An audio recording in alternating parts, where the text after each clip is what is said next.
It began quietly, not with bombs or gunfire, but with paper, steel rails, and fuel gauges sliding toward empty.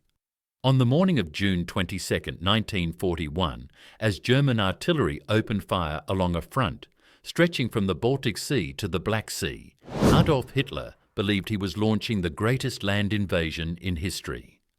Operation Barbarossa had begun. Nearly 3 million German soldiers crossed into the Soviet Union. Thousands of tanks rolled forward. If you want more content like this, subscribe now and comment below. Hundreds of thousands of trucks followed behind. To Hitler, the Red Army would collapse in weeks.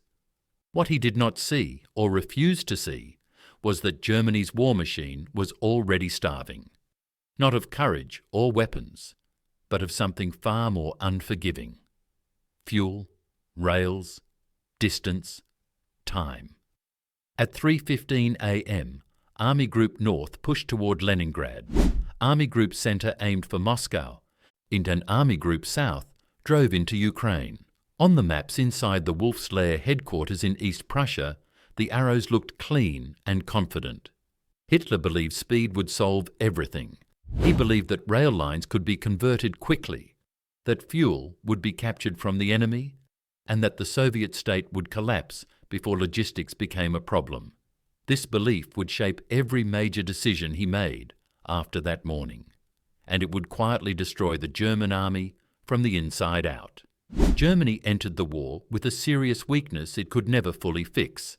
It did not have enough oil.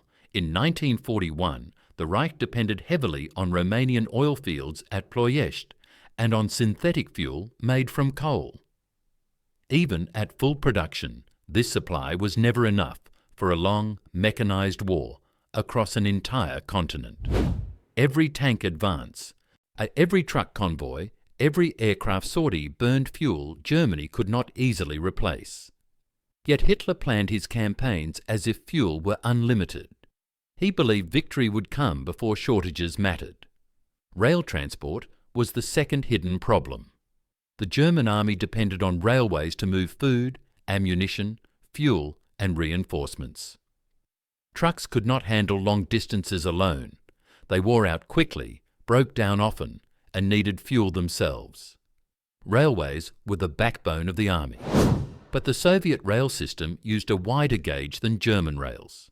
This meant German trains could not simply run on captured tracks. Every mile of railway had to be converted by hand. Ties had to be reset. Rails had to be realigned. Bridges had to be repaired. All of this took time Hitler believed he did not need. By July 1941, the cracks were already forming. Army Group Center had achieved massive encirclements at Minsk and Smolensk. Hundreds of thousands of Soviet soldiers were captured. On paper, the campaign looked like a triumph, but behind the front lines, German supply columns were stretched thin. Fuel trucks were hundreds of kilometers behind the advancing panzer divisions. Railheads lagged far to the west. Tanks sat idle, not because they were damaged, but because there was nothing to pour into their fuel tanks. General Heinz Guderian, commander of Panzer Group 2, began to warn of the danger. His armoured units could move fast, but they could not move without fuel. Every day of advance made the supply problem worse. Trucks broke down under constant use. Spare parts were scarce. Roads turned to dust in summer and mud in autumn. Hitler listened. But he did not change course. He believed the solution was always more speed. In August 1941, Hitler made one of his most fateful decisions. Instead of pushing directly toward Moscow, he ordered Army Group Center to split. Panzer forces were diverted south to encircle Soviet troops near Kiev. The victory was enormous. More than 600,000 Soviet soldiers were captured, but the cost was time. Fuel burned, engines worn, rail repairs delayed. The advance toward Moscow lost momentum, and the distance from the railheads grew longer with every mile. By September, German logistics officers were sounding alarms. Fuel deliveries were inconsistent. Ammunition shipments arrived late. Food supplies were stretched thin. The German army had planned for a short campaign. Winter clothing had not been issued. Spare engines for trucks and tanks were limited. Hitler dismissed concerns about winter. He believed Moscow would fall before cold weather mattered. He believed rail conversion would catch up. It did not. The rail problem became impossible to ignore. German engineers worked day and night to convert Soviet tracks, but the distances were vast. From the German border to Moscow was more than 1,000 kilometres. Each kilometre required labour, equipment and time. Soviet partisans sabotaged lines. Bridges were destroyed, trains were delayed, fuel shipments arrived in trickles. Panzer divisions that were meant to be decisive became immobilised steel monuments in the mud. In October 1941, Operation Typhoon began, the final drive toward Moscow. The weather turned against the Germans. Rain fell heavily, transforming dirt roads into rivers of mud. Trucks sank to their axles.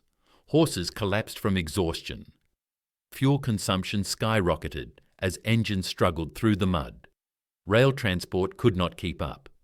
Trains arrived late or not at all. Units at the front waited days for supplies that never came. Hitler refused to retreat or pause. He believed halting would be fatal. He ordered commanders to push forward regardless of conditions. Tanks advanced with half-filled fuel tanks. Some were abandoned simply because they ran dry. Artillery units rationed shells. Infantry marched hungry and exhausted. The Red Army, battered but alive, began to counterattack. By November, temperatures dropped sharply. Engines froze. Fuel thickened. Lubricants failed. Rail switches jammed with ice. The German supply system, already strained, began to collapse. Soviet rail lines behind their own front were shorter, better protected, and closer to their supply centres. German lines stretched endlessly back toward Poland and Germany. Every delivery took longer. Every loss was harder to replace. The failure was not sudden. It was slow, grinding and invisible to those who only looked at maps. Hitler continued to issue orders for advances that could not be supplied. He believed willpower could replace logistics. He believed that enemy resources would solve German shortages. But the Soviet Union did not collapse, and Germany did not capture the fuel fields it needed. When the Red Army launched its counter-offensive outside Moscow in December 1941, German units were at their weakest. Tanks lacked fuel. Trucks were broken or frozen. Rail transport was disrupted. Entire divisions were supplied by horse carts in a mechanized war. Hitler responded not by adjusting strategy, but by tightening control. He forbade retreats. He blamed generals. He refused to accept that rail capacity and fuel supply had placed a hard limit on what Germany could do. This pattern would repeat again and again. In 1942, Hitler launched another massive offensive, this time toward the Caucasus oil fields. Once again, rail lines lagged behind advancing units. Once again, fuel shortages slowed the advance. Once again, Hitler assumed success would solve the problem. And once again, logistics would decide the outcome. The German army did not lose because it lacked brave soldiers or powerful weapons. It lost because it tried to outrun its own supply system.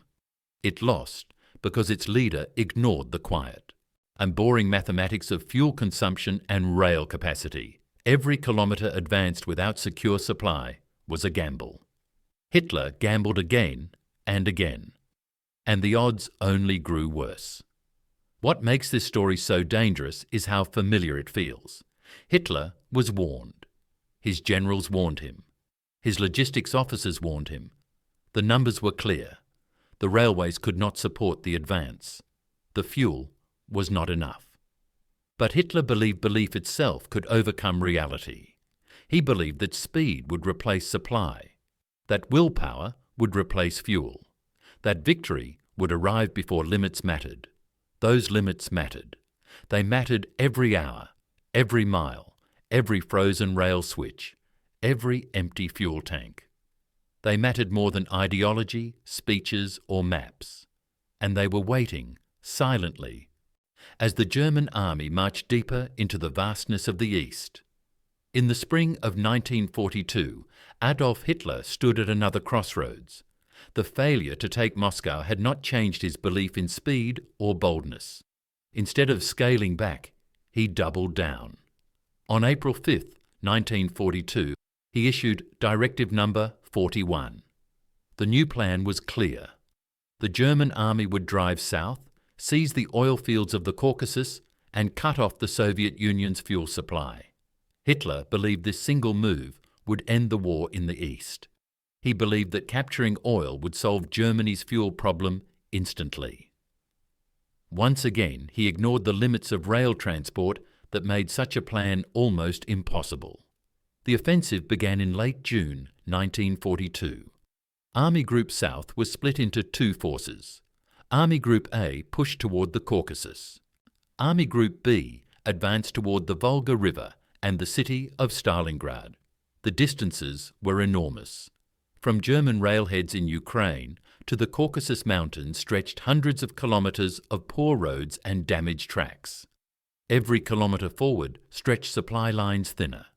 Every truck consumed fuel that could not be replaced easily. Yet Hitler pushed forward, convinced that success would arrive just in time. At first, the advance looked promising. German forces moved quickly across southern Russia. Soviet resistance seemed weaker than in 1941. Hitler grew confident. He ordered forces to push deeper, faster, and wider. He refused to choose between objectives. He wanted both the Caucasus oil and Stalingrad. This decision multiplied the supply problem. Rail lines had to feed two massive offensives at once.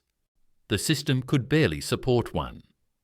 By August 1942, the warning signs were everywhere. Fuel shortages slowed armoured units. Trucks broke down under constant strain. Spare parts were missing. Rail conversion lagged far behind the front. German engineers could not keep up. Soviet rail lines destroyed during retreat forced supplies to travel longer routes. Trains waited for locomotives that never arrived. Hitler responded with orders demanding more speed, not more realism. The deeper Army Group A pushed into the Caucasus, the worse the situation became. The mountains narrowed roads. Bridges were few. Railways were scarce. Fuel had to be trucked forward over terrible terrain. Many units received only a fraction of what they needed. Tanks were often moved only when absolutely necessary. Some were left behind simply to save fuel. The oil fields Hitler wanted remained far out of reach, protected by distance as much as by Soviet defences. Meanwhile, at Stalingrad, the German Sixth Army became trapped in a different kind of disaster. The city fighting consumed enormous amounts of ammunition. Supplies had to travel along a single, overstretched rail line from Ukraine. When the Soviets launched Operation Uranus in November 1942, they smashed through the weaker Axis flanks, guarding the supply routes. The Sixth Army was encircled. Hitler ordered it to stand fast. At this moment, logistics sealed the fate of the army. The Luftwaffe was ordered to supply Stalingrad by air. Hermann Göring claimed it was possible. It was not. The airlift required hundreds of tons of supplies per day. Bad weather, Soviet fighters, and limited transport aircraft made this impossible. Fuel shortages limited flight operations. Aircraft froze on the ground. Many never reached the city. The Sixth Army starved not because relief was impossible, but because the supply system had already collapsed. On February 2, 1943, the last German forces in Stalingrad surrendered. More than 90,000 men went into captivity. It was the worst defeat in German military history. Yet Hitler still did not fully accept the lesson. He blamed commanders. He blamed betrayal. He blamed fate. He did not blame rail limits or fuel shortages. He believed better discipline and stronger will would prevent future disasters. By 1943, Germany's situation worsened dramatically. Allied bombing campaigns targeted rail yards, bridges, and fuel plants inside Germany itself. Synthetic fuel production became a prime target. But each successful bombing raid reduced Germany's ability to move its armies. Rail traffic slowed, fuel reserves shrank. Hitler continued to order large-scale operations as if these problems did not exist. During the Battle of Kursk in July 1943, Germany launched one final major offensive in the east. The operation required massive concentrations of armour and fuel. Rail transport struggled to assemble forces in time. Delays gave the Red Army time to prepare deep defences. Fuel shortages limited training and movement. When the offensive failed, Germany lost irreplaceable tanks and experienced crews. Retreat followed, and retreat required fuel Germany no longer had. As the war turned defensive, rail transport became even more critical. German armies depended on trains to move reserves quickly. Allied bombers understood this. Rail junctions, onto bridges and marshalling yards were attacked relentlessly. Every destroyed rail line forced supplies onto roads. Roads wore out trucks. Trucks consumed fuel. Fuel shortages grew worse. It was a vicious cycle that Germany could not escape. By 1944, the limits Hitler had ignored now controlled everything. Panzer divisions existed mostly on paper. Many units had tanks, but no fuel to move them. Trains sat idle for lack of coal or safe tracks. When the Red Army launched Operation Bagration in June 1944, German forces were unable to manoeuvre or reinforce effectively. Entire armies were destroyed, not by lack of courage, but by lack of mobility. In the West, the situation was no better. After the Allied landings in Normandy on June 6, 1944, German counterattacks were crippled by fuel shortages. The panzer divisions moved at night to avoid air attack, burning precious fuel while doing so. Many units arrived late or not at all. Hitler still issued orders for bold counterstrokes that could not be supplied. Even the Ardennes Offensive in December 1944, Hitler's last gamble, showed the same fatal flaw. The plan depended on capturing Allied fuel depots. German units began the attack with limited reserves. When those depots were not taken quickly, tanks ran dry. Vehicles were abandoned. The offensive stalled not because of enemy fire alone, but because fuel was gone. By 1945, Germany's rail system was shattered. Fuel production was collapsing. Armies moved on foot or by bicycle. Hitler still spoke of decisive blows and final victories. But the war had already been decided by mathematics, distance and logistics years earlier. The limits he ignored had finally closed in. When Soviet forces entered Berlin in April 1945, German resistance was fragmented and immobile. There were still weapons, there were still soldiers, but there was no system left to move them, feed them, or fuel them. Railways were destroyed. Fuel tanks were empty. Orders meant nothing without the means to carry them out. The story of Hitler's war is often told through battles, speeches, and ideology. But beneath all of that was a simpler truth. Wars are moved by rails and fuel. Tanks do not fight without diesel. Armies do not march without supply. Trains do not run without intact tracks. Hitler ignored these truths again and again. Not once, but repeatedly, even after disaster followed disaster. He believed speed could replace supply. He believed faith could replace fuel. He believed maps could replace rail capacity. Reality never agreed. Reality waited quietly at the end of every overextended line. And when it arrived, it ended the Third Reich, not with a single blow, but with empty tanks, broken rails, and armies that could no longer move. That is how Hitler lost the war long before the last shots were fired. If you want more content like this, subscribe now and comment below.